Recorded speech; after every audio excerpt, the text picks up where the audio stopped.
Residents of Welland, to God, we were here for something, anything other than this nightmare. But we're not. My hands are shaking, my blood is boiling, and I'm barely holding it together. The last time I stood before you here to speak the truth, I was charged with $800,000 in fines and was facing 8 years in jail. So forgive me for being a little bit shaky, but this is nothing to do with me. The reason I draw that comparison is it didn't even take them 1 hour to all come online, all the staff in this building, and denounce me publicly, try and torch my life. But where are these gutless counselors now? Not one of them has the spine to face you, to look you in the eyes and tell you what happened on our soil, in our city. On Friday night, there was an absolute monster named Daniel. I am here burning with rage to tell you exactly what happened,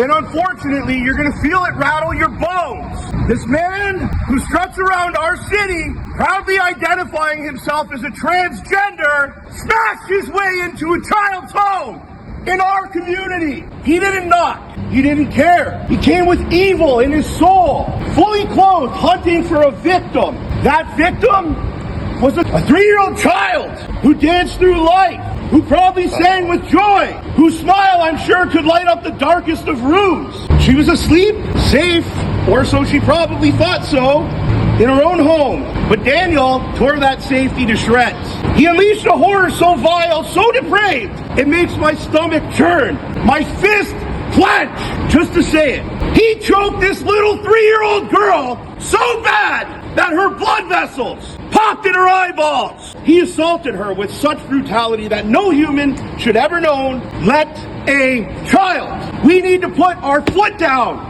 This is our community. Our children should be safe in our community. Hours and hours of reconstructive surgery were needed to repair the anal and vaginal damage that this sick freak committed. When he was done, he walked out in nothing but his boxers, leaving an unconscious, purple 3-year-old child in her room. She couldn't speak. I'm here to speak for her. She was left to die, abandoned like garbage by a predator who didn't give a damn if she lived or not. This wasn't Daniel's first time either. In 21, he sexually assaulted a young boy in a sickening similar attack, whose mother I was lucky enough to meet tonight. And I will always be here for her and her family going forward. And I will never let anyone f*** a child again. And they've arrested these people. They get out the next day. They're drowning in this filth just like we are, and they're too spineless to admit it. So I'm saying it for them. Our justice system is a rotting corpse, failing us, failing the 3-year-old child. A mother in our community who had this experience happen said she feels like she failed to keep him locked up, failed to protect other kids, and she is not alone. I'm standing here, my heart pounding with fury, feeling like we've all failed that little girl whose smile we may never see the same way again. She's in a hospital bed, fighting to heal from wounds that will scar her body and soul for the rest of her life.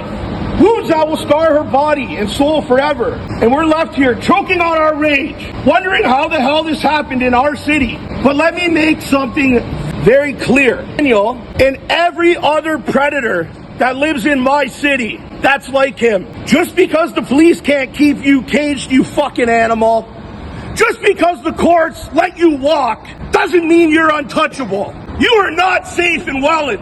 You are not welcome on our streets. I promise you with every fiber of my being that I have faith in this city and in my folk to make sure you never feel safe walking these streets again.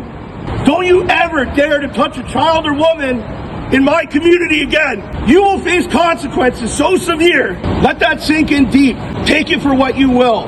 Gotta get